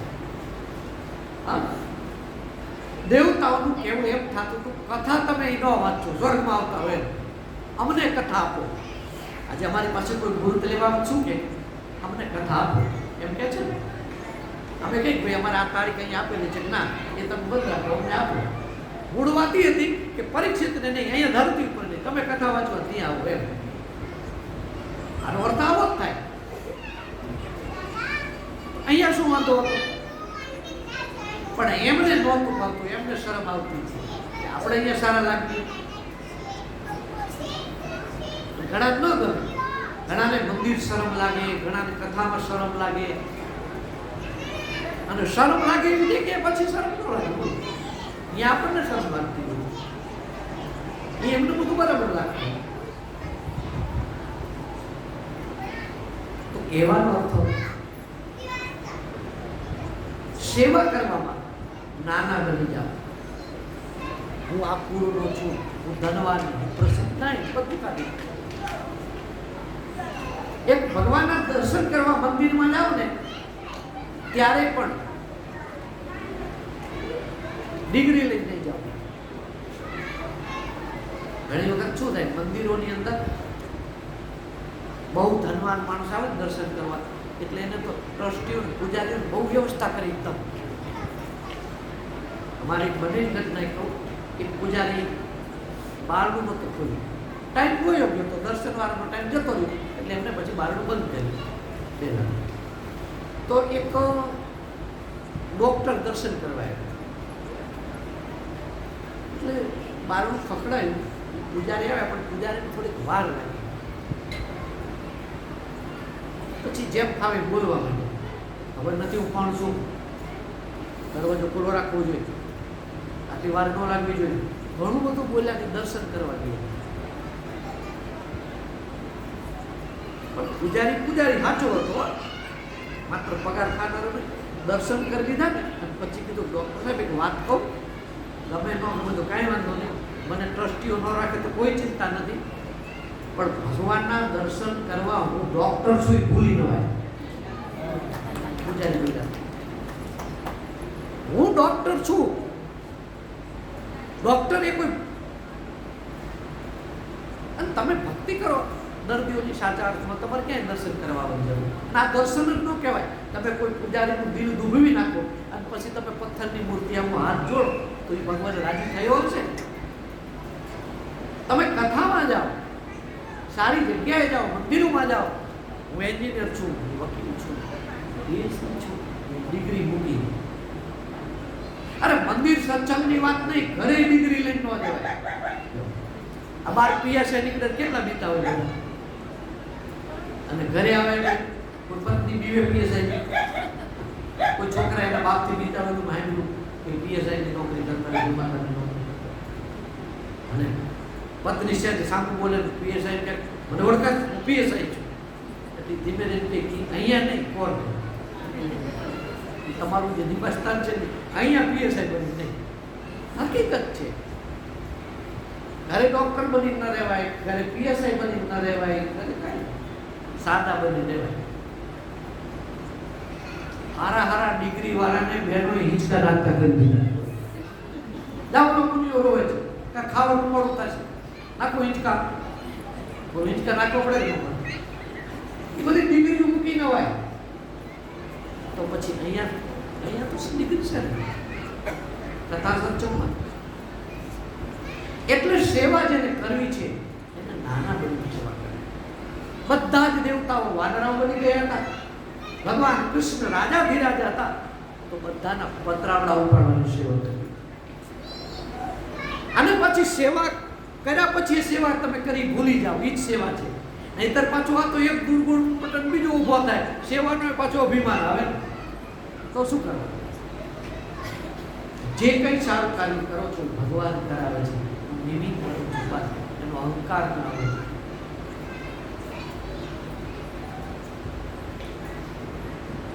તો ધરતી ઉપર સંતો બધાને કેટલું બધું આપ્યું છે, એટલે એમની જન્મતિથિઓ ઉજવાય છે, એમની નિર્વાણ તિથિઓ ઉજવાય છે. હું વાત કરતો હતો કે આપણા નારાયણદાસ બાપુની સેવા કરી છે. આજે એમનો જન્મદિવસ છે, 20 તારીખ, તો બધાની ઈચ્છા નહીં સત્સંગ રાખી, લોકોને પ્રસાદ આપ્યો. અને બીજી મને અહીંયા પછી બીજું જાણવા મળ્યું, મેં આવતા મેં પૂછ્યું પ્રસાદ કોના તરફથી છે? મારે કઈ લેવા દેવા નથી, ગમે ના તરફથી મારે કઈ લેવા દેવા, પણ મારી જાણવું લોકો કેવો ભાવ જાગે છે, કોણ છે, બધાને તો ઓળખતો નથી. તો મને બહુ સરસ વાત કરી કે બાપુ સેવા કરનાર વ્યક્તિએ કહ્યું છે કે મારું નામ ક્યાંય આવું ન રહ્યું છે.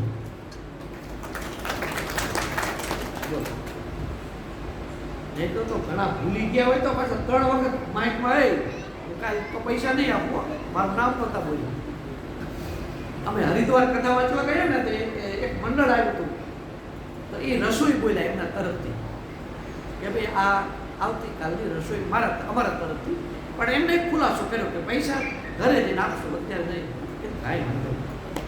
પણ એ જે મંડળ હતું ને એ મંડળના દેવનું નામ ન બોલ્યો, જે બોલવા વાળો એને કીધું કે ફલાણા જે બોલાવો. તો એને શું કહી દીધું, બોલા ભાગવત કથા હોય ને એટલે મોટા ભાગે ભાગવત ભગવાનની જે કૃષ્ણ જે વધારે બોલાય ને એટલે એને ભાગવત ભગવાન કે જે બોલાવ્યું. અને પછી 15 દિવસ પછી ઉઘરાણી કરી પૈસા ન આપ્યા કે અમે કીધું કે જે તક નહોતા બોલી. હવે જેને સેવા જ કરવી તે ભક્તોને ગંગાના કિનારે જમાડવા હતા, હવે એને ભાગવતની જેમ બોલ્યા હોય કે બીજા ભગવાનનું નામ, એમાં ફરક શું? પણ એ એક માણસને રસ હોય છે એમાં, કેટલું અજ્ઞાન એમાં હું પણ આવે ધ્યાન. ક્યાંક ક્યાંક નામ આપવું જરૂરી પણ છે. સેવા બે જગ્યાએ થાય, પુણ્ય બે જગ્યાએ થાય, દાન બે જગ્યાએ થાય. એક વિરાટ જ્યાં બહુ દાનની જરૂર હોય અને ત્યાં વ્યક્તિએ નામ બોલવું જોઈએ, જેથી બીજાને ખબર પડે કે આપવું આ વ્યક્તિ આપે તો આની પાસે સગવડતા નથી, મારે આપવું. વળી ત્યાં તકતી હોય તો એના છોકરાઓને ખબર પડે, ફરતા ફરતા આવે કે મારા બાપુજી આવું કરતા કે અહીંયા અયોધ્યામાં આમનું નામ ક્યાંક ક્યાંક જરૂર છે. પણ વ્યક્તિગત દાન જ્યારે કરવું હોય કોઈ એક વ્યક્તિને, એની પરિસ્થિતિ હોય, તમારે એને કોઈ વસ્ત્રનું, પૈસાનું, ગમે તે મદદ કરી હોય, એ નામ ક્યારે ન આપવું. કારણ કે ઘણી વખત એમાં એવી આપણે ભૂલ કરી કે ક્યારેક એ વ્યક્તિ આપણું કામ ન કરે ને ત્યારે આપણે એમ કંઈ ખબર છે ને તે દિવસે મેં તારું કામ કર્યું, તારું સગા નહોતો મને, મેં તારી સેવા કરી. એટલે એક તો સામેનું દિલ દુભાય છે, તમે સેવા ન કરી કઈ. વ્યક્તિગત દાન કરો ને ગુપ્ત રાખજો, એની જાહેરાત કરી. અને જાહેરનું દાન હોય એ હંમેશા જાહેરાત કરજો. પણ ન કરો તોય સારું છે, કારણ કે જાહેરાત તો થઈ ગઈ છે, નામની કઈ કિંમત નથી. પણ લોકોને તો ખબર પડે કે કોઈ એવો દાનેશ્વર, કોઈ એવો ભગત છે કે જેને ગુપ્ત દાન કર્યું છે. અને ગુપ્ત દાન કરવાના બે કારણ, એક જ્ઞાનથી કે ભાઈ નામ ન જાહેર કરવું, આપણે અભિમાન. અને ઘણાને શું હોય, બહેનોને પૂછી પૂછી કરવાનું હોય. વહીવટદાર તો બચત બેંક તો ઈ છે, એટલે ઘણી વખત દરને કારણે આવું કરવું પડતું હોય. એટલે અહીંયા એવું નથી કોઈ માથે ન લેતો, અહીંયા તો એવું કાંઈ, અહીં તો બહેનો એકલા ખર્ચો ખૂબ આવે છે.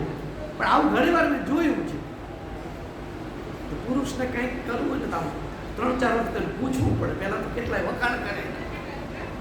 અમારી કથામાં એક ભાઈએ 5000 રૂપિયા લખાવેલા. ગામના કે તમારે તો શેઠ હતા, આપવા જ પડે. બધા 1000 તમારે, એને બિચારા આપવા હતા, પણ વિચાર કરે કે ઘરે ખબર પડી જશે તો તકલીફ થશે, કારણ કે બાઈ ન પડી. અને પછી મને એમની ગાડીમાં લાવ્યા. હું એમ બસમાં જતો, વર્ષો પહેલાની વાત. હવે બેઠા હતા, પછી ભાઈએ વાતની શરૂઆત કરી. મારો ખુલાસો હતો કે આ મહારાજ શ્રી છે, કથામાં જોયા અને આપણી ગાડીમાં ગયા. સારું કે આપણા ઘરે ક્યાં.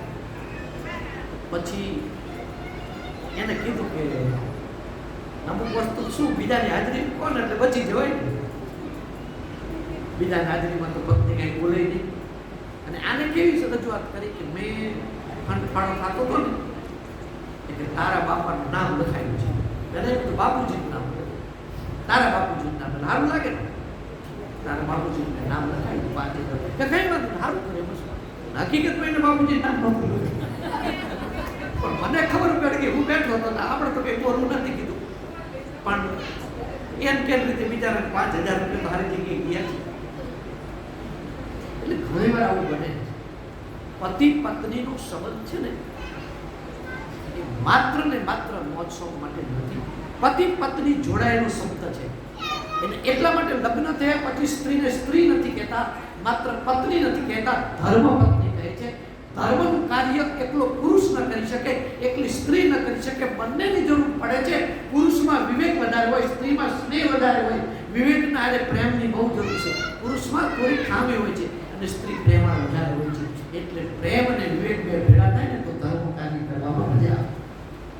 એટલે સ્ત્રીએ ધર્મના કાર્યમાં મદદ કરવી જોઈએ.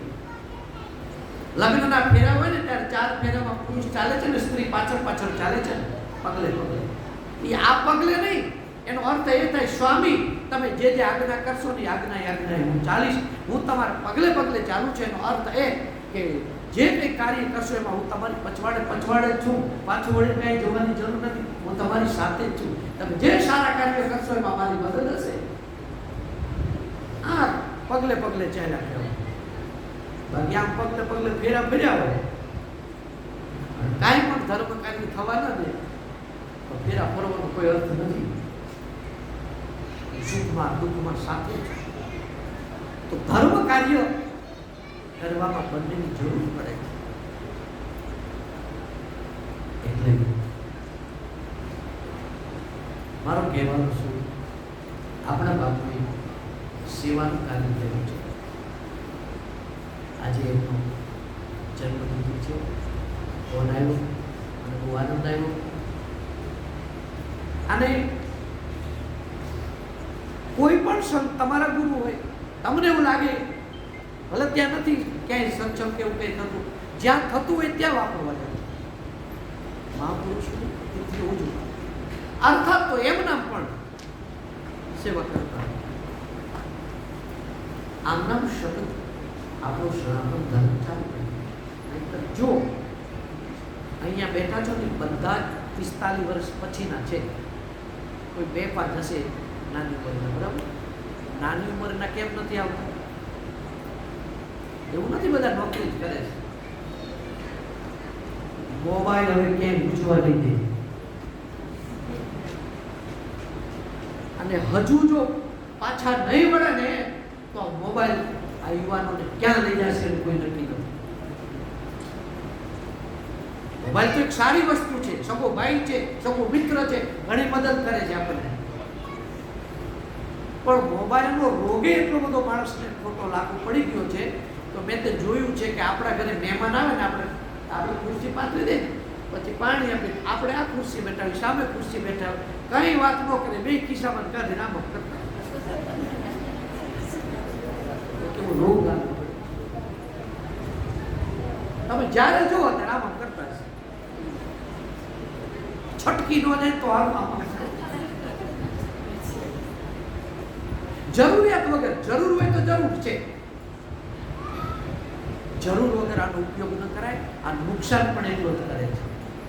મેં એક દિવસ કહ્યું હતું સત્સંગમાં વર્ષો પહેલા, અને કથાઓમાં પણ કહું છું કે પ્રેગ્નન્સી થયા પછી કોઈ પણ બેન 1 વર્ષ સુધી મોબાઈલનો ઉપયોગ ન કરે. અને નહીંતર લખી નાખજો મારા શબ્દો કે જે આનો ઉપયોગ કરે છે ને પરિણામો કેવા આવશે પછી કહેજો મહારાજ કહેતા તે સાચું કહેવું. બહુ જ નુકસાન કરશે બાળક. તમને ખબર હશે ગામડામાં પહેલા બાળકનો જન્મ થાય તો મકાન આખું પેક હોય તોય પડદા બાંધીને અંધારું કરતા હતા. અને આપણે ત્યાં કહેવાય કે અમારે માતાજીની આડી છે 1.5 મહિના સુધી કે બાળકને બહાર ન કાઢવી, પણ માતાજીને કાંઈ વાંધો નથી.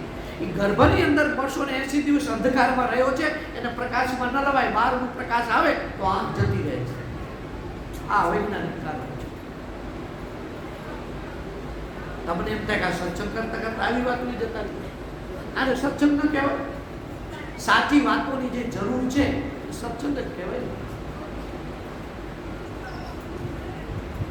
હવે એની જગ્યાએ અત્યારે બાળકનો જન્મ થાય, ફૂલ અજવાળું છે, એ તો ઠીક. પાછા છોકરાઓ ત્યાં જઈને મોબાઈલથી ફોટા પાડીને મોકલીને બધે આખા દુનિયા મોબાઈલમાં જતો રહે. કેટલું નુકસાન બાળકને કરશે ખબર? અને 13 વર્ષ સુધી હાથમાં મોબાઈલ ન આવવો જોઈએ. નહીતર યાદ રાખજો પુરુષમાં પુરુષત્વ જતું રહેશે. અને નાની દીકરી આનો ઉપયોગ કરશે તો ગર્ભ ધારણ કરવાની શક્તિ નહીં રહે. એટલો બધો મોબાઈલમાં પાવર છે.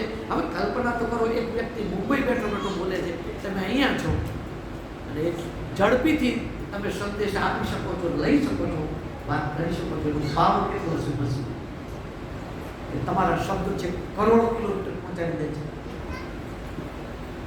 સારું છે, વિજ્ઞાન ખૂબ આગળ છે. આપણો સમયનો બચાવ થઈ ગયો.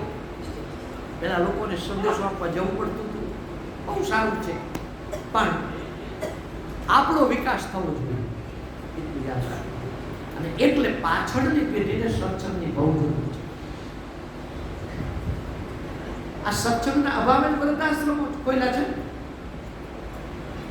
માતા પિતાની સેવા નહીં કરવી, વડીલોની આજ્ઞામાં નહીં રહેવું, ક્યાં રહે છે? સ્વતંત્ર થઈ ગયા છે આજના શિક્ષિત દીકરા દીકરી. અમુક બાબતમાં સ્વતંત્રતા હોવી જોઈએ, બરાબર છે, પણ બધી જ બાબતમાં માતા પિતાને છોકરાઓનું જ કીધું કરવાનું, માતા પિતાનું કીધું નહીં કરવું, પછી સાચું કહેતા. અને આખરે દુઃખી થાય માતા પિતાનું જે માનતા નથી અને એમનું ધાર્યું મા બાપ કરે છે, છેલ્લે સંતાન દુઃખી થાય. પછી કે બાપુજીનું માન્યા હોય તો સારું. એટલા માટે કહું છું કે સત્સંગમાં એમને લાવજો. ગમે ત્યાં સત્સંગ થાય ને એમને લઈ જાઓ, થોડોક ટાઈમ કાઢીને ચાલો. અને ઘરનું વાતાવરણ પણ સારું રાખવા માટે સવારમાં ઉઠી સ્તુતિ, પ્રાર્થના, ચાલીસા, સુંદરકાંડ, મંત્રો છે, બહુ મોબાઈલમાં બધું છે ને, ચાલુ કરી દેવા. ઘરની અંદર એના પરમાણુ ફર્યા કરે, તરંગો ફર્યા કરે અને પછી એ તરંગો આપણને મળે. એક બાજુ કેટલું સરસ છે, સવારમાં ઉઠતાની સાથે તમને જે પ્રિય હોય તે ચાલીસા તો ચાલીસા, સુંદરકાંડ તો સુંદરકાંડ ચાલુ કરી દો. ઘરનું વાતાવરણ કેટલું સરસ બને, કેટલું પવિત્ર. તો સત્સંગ, સેવા, સ્મરણ, આ ત્રણેય જ્યાં જ્યાં તમને સત્સંગ મળે ત્યાં જાઓ, સાંભળો. તમને જે નામ પર પ્રેમ છે એ નામનો જપ કરો. તમારા ગુરુએ જે આપ્યું છે મંત્રનો જપ કરો, એ જ મહામંત્ર કહેવાય. વિશ્વાસનું જાપ કરો.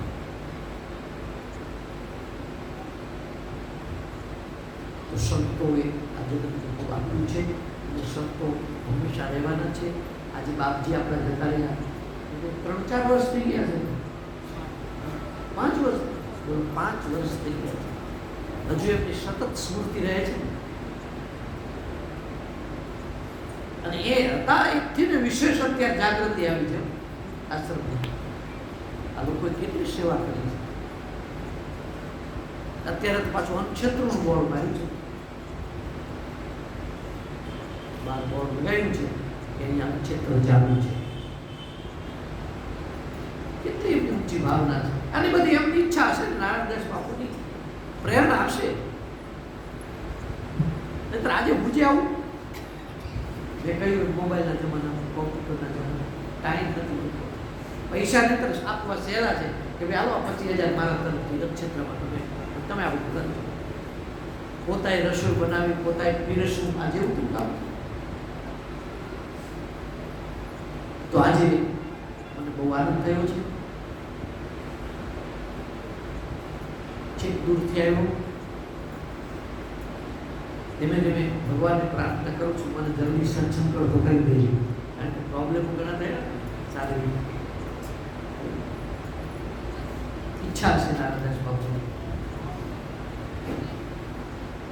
તો આજે 20 તારીખનો આ સત્સંગ અહીંયા વિરામ લે છે. જે ભાઈએ અહીંયા સેવા આપી છે, પ્રસાદ માટે આપી છે, ભગવાન ખૂબ ખૂબ આપે. અને આ વિચારો બધા લેજો. વળી પરમાત્મા સદગુરુ ભગવાન લાવશે તો ફરીને આવીશ. તો હું તો બહુ દૂર રહું છું. અને મેં એમને કહી દીધું હવે એવું આપણે 28 તારીખે ફાઇનલ એવું કંઈ નહીં. ગુરુનું નામ લઈ જ્યારે મને તમને નવરાશ મળે, એમની ઈચ્છા હોય તો ગમે ત્યારે ઈચ્છા થાય બધું રાખવું. આમાં એવું નથી મહિને મહિને જ રાખવું, થઈ જાય ભલે 15 દિવસ પછી થાય. આપણી ઈચ્છા આ કોરોનામાં 2 વર્ષ કાઢી નો નહીં કરે, ખોટ છે. આપણે બેટરી ચાર્જિંગ રહેવી જોઈએ. આપણે અઠવાડિયે થાય તો શું વાંધો? આપણે મોબાઈલનું કેટલું ધ્યાન રાખવું છે. થોડીક આમ ડિસ્ચાર્જ થાય છે તરત જ પીપીયુ લગાવી દે છે. બેટરી ચાર્જિંગ રહેવી જોઈએ. બધી વસ્તુમાં બેટરી ચાર્જિંગની આજના જમાના જરૂર છે. માણસને પોતાની બેટરી ચાર્જિંગ કરવાની જરૂર છે. નહીંતર મન કમજોર થઈ ગયા છે. મનને પાવરફુલ બનાવવા માટે, પવિત્ર બનાવવા માટે એને આ સત્સંગથી ચાર્જ કરવું પડશે. એટલા માટે ભગવાનને प्रार्थना करी प्रभु अपने बारे में सच्चे मन बलराम रघुराम पाल कृष्ण सदगुरु हनुमान ओम नमः पार्वतीपतये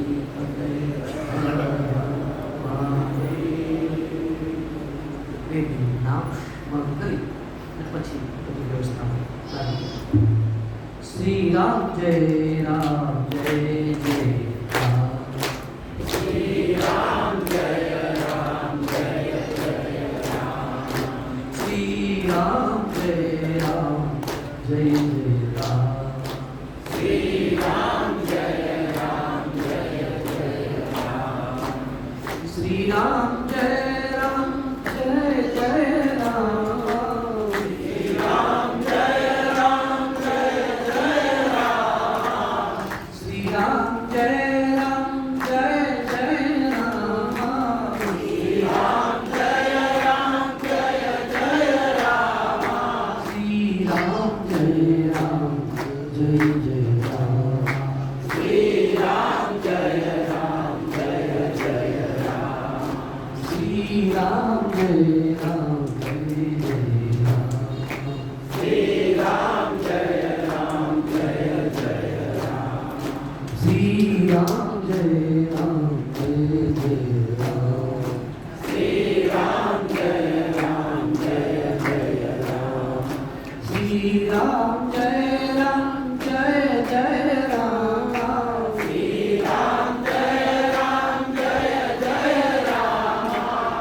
Jai